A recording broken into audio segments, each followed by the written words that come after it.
Today I'm just going to be doing more of a vlog style. While I do plant chores, I'm going to chat. And I thought we would chat about what's called the wellness wheel or dimensions of wellness today, and how there's a lot of things included in the definition of wellness that we don't necessarily spend a lot of time or energy on because we prioritize other aspects of the wheel too much. So yeah, we'll get into that in a little bit.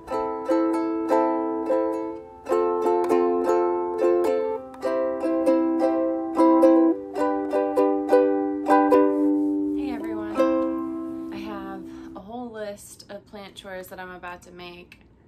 I use good notes on my iPad to organize myself in like a notepad because I don't like paper notepads. I need to be able to like quickly edit, move, erase, drag. It's just more convenient for me. Plant chores. Yeah, I'm gonna make a list. There were more propagations I wanted to do, but I ran the risk of ordering sphagnum on Amazon and ordered the wrong thing, I think. Or they like falsely advertised it. I'm not quite sure. Either way, it's getting returned today, and hopefully I'll have real sphagnum moss to root my propagations in sometime soon. Okay, where am I gonna start? Guys, I'm drinking coffee out of this today, and this is my second one of these. And I'm still talking like this because I'm not awake. I'm not a morning person. Are you guys morning people? Comment if you're a morning person or like an evening person or a night owl. Whatever archetype you are. I'm curious. I used to be a night owl. I feel like mine changes. I used to definitely be more productive from like 10 p.m. to 1 a.m. But now I wake up at like 7 o'clock involuntarily. Oh well. Oh no. I know what I need to do. Let me add it to the list. Rehome 2 cuttings I got yesterday. They're rooted cuttings. And they're in sphagnum and plastic right now because I fell asleep at like 8:30 last night. So I didn't get a chance to take care of them. And so we're doing it now. What do I do first? Do I do the easy stuff, just sit here and wipe leaves? I should do the hard stuff first, probably. Medium. I'll start medium and do the cuttings. Okay. Yes, that's the order I'll go in. Got 2 just clear plastic cups because I want to be able to see the roots and how they're doing. And I'm gonna just put them in spag. I keep a container of spag that's damp because I go through it so quickly. If you don't go through it very quickly, this might get gross. So yeah, I'm just gonna wring out some spag, throw it in the bottom of these cups.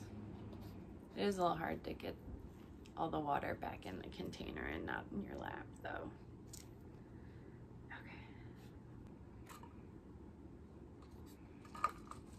So I probably leave mine like slightly more damp than most people.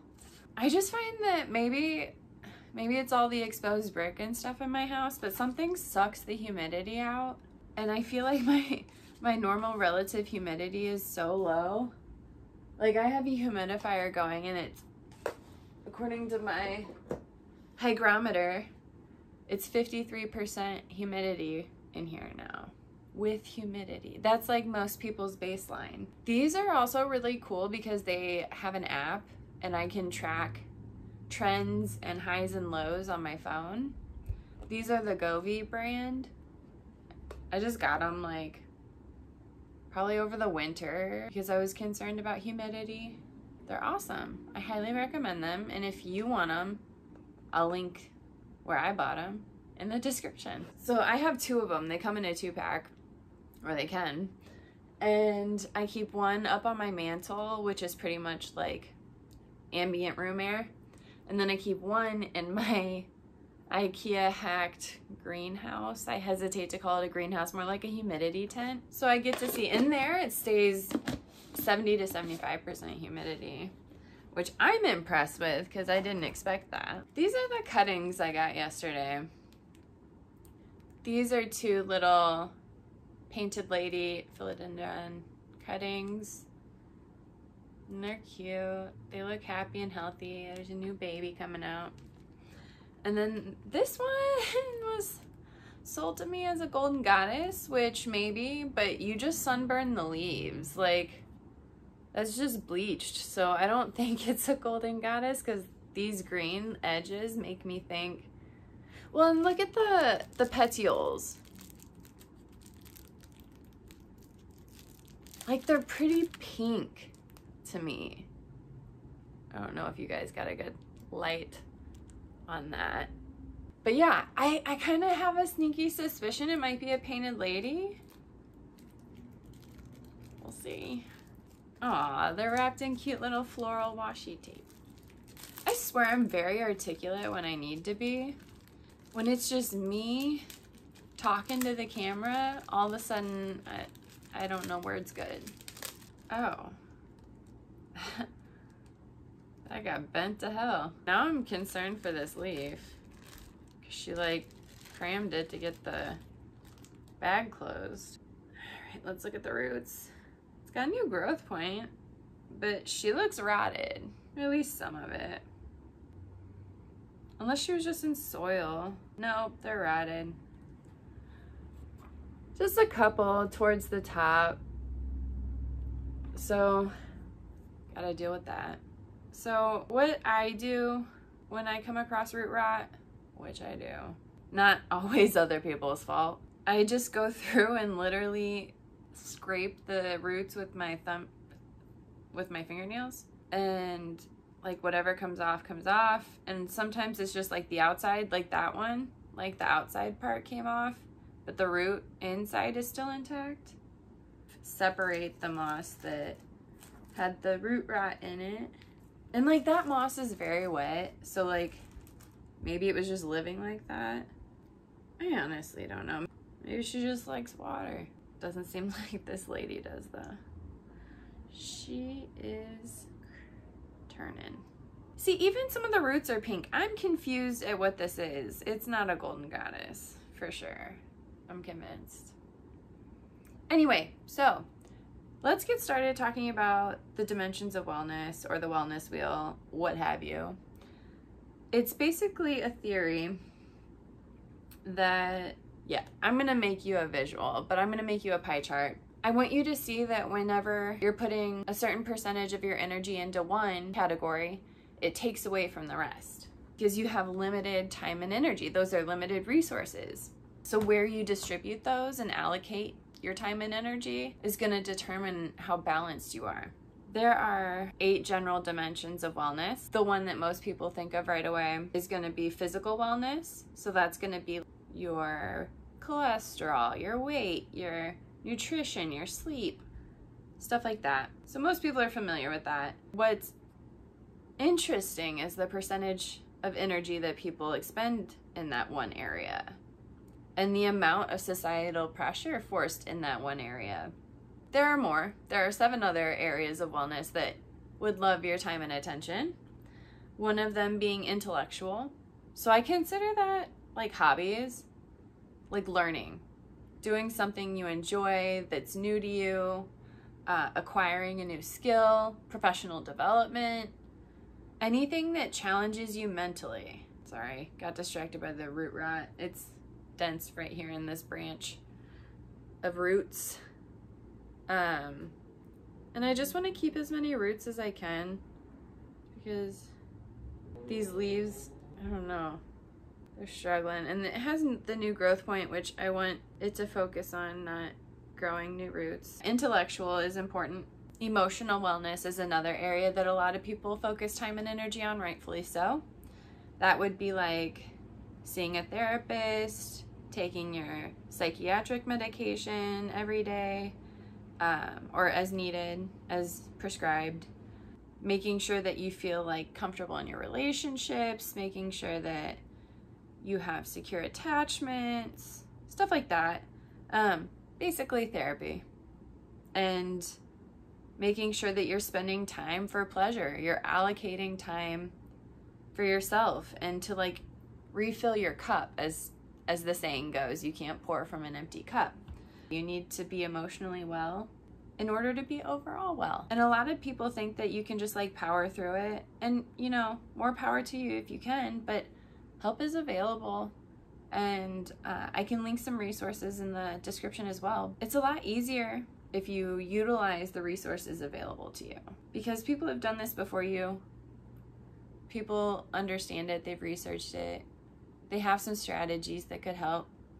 And there's no point in doing it the hard way if you don't have to. All right, so next is spiritual. So whatever that means for you, making sure that you have time and energy available for your spiritual wellness.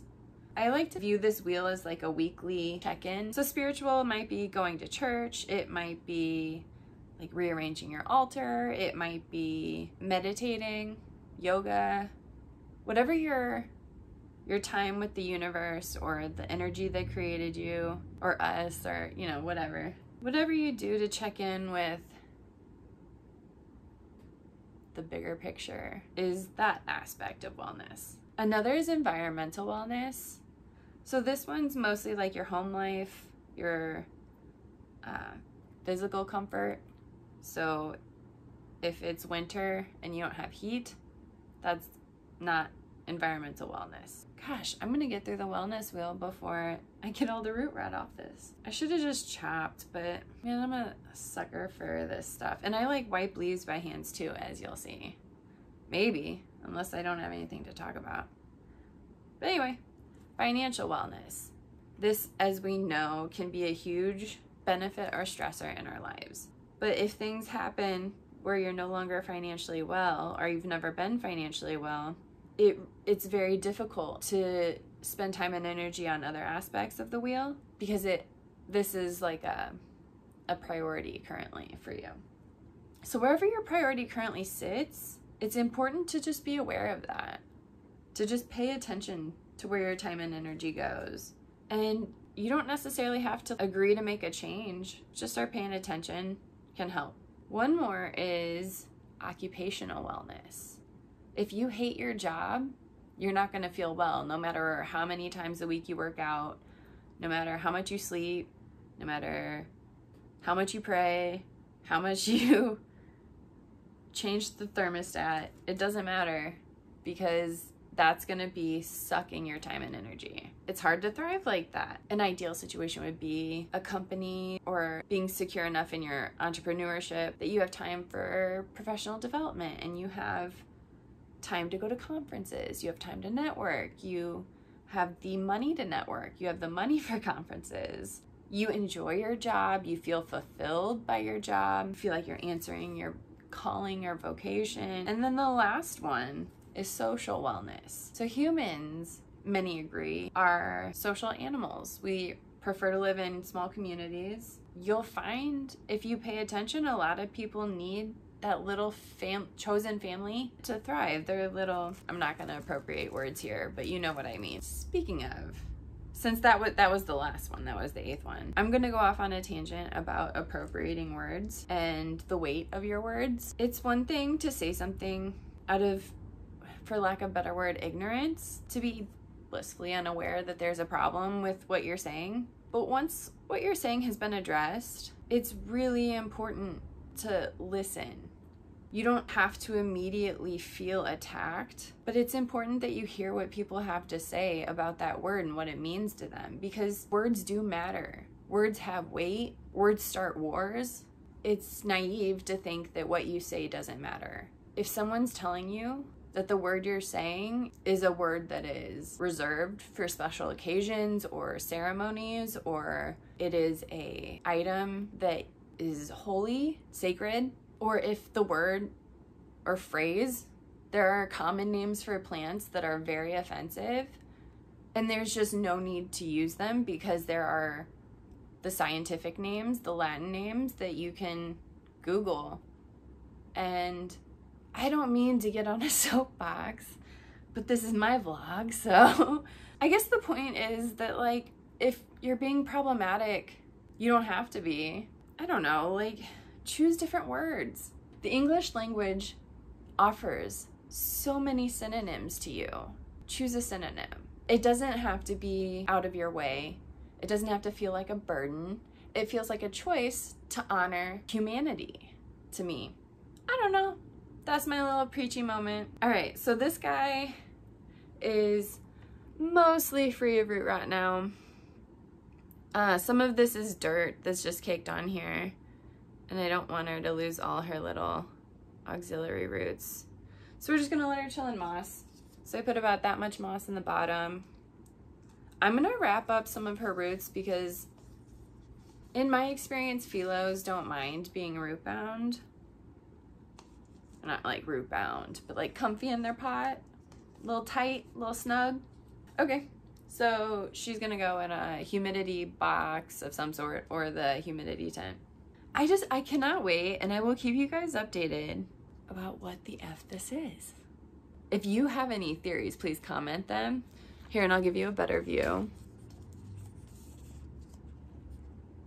See, she's kind of pink.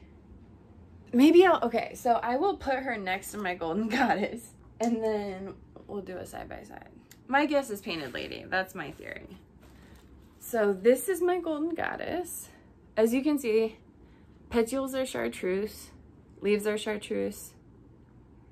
I don't know, same color all the way through, except for these yellow leaves who I sunburned and bleached, which is what I think happened to this guy. I don't know. Looks different to me. The leaves feel different. Like this feels waxier. Maybe it's just something different. I'm so curious. I would love to know if you know. We'll see.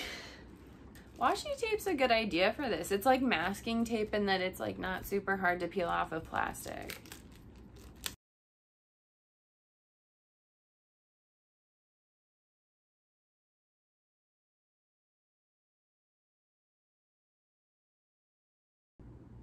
This guy looks good. This is a little dirty.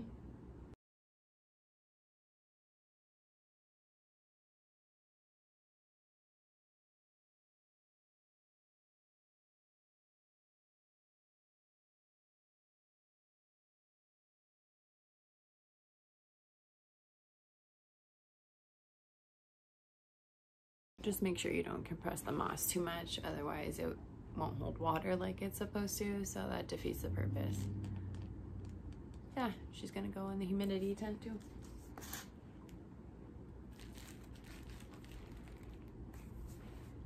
All right, well, I got through that pretty quickly. I can't really think of any other highlights, so I'm gonna call it. If you like this, give it a thumbs up. If you want more content like this, leave a comment. Thanks. Bye.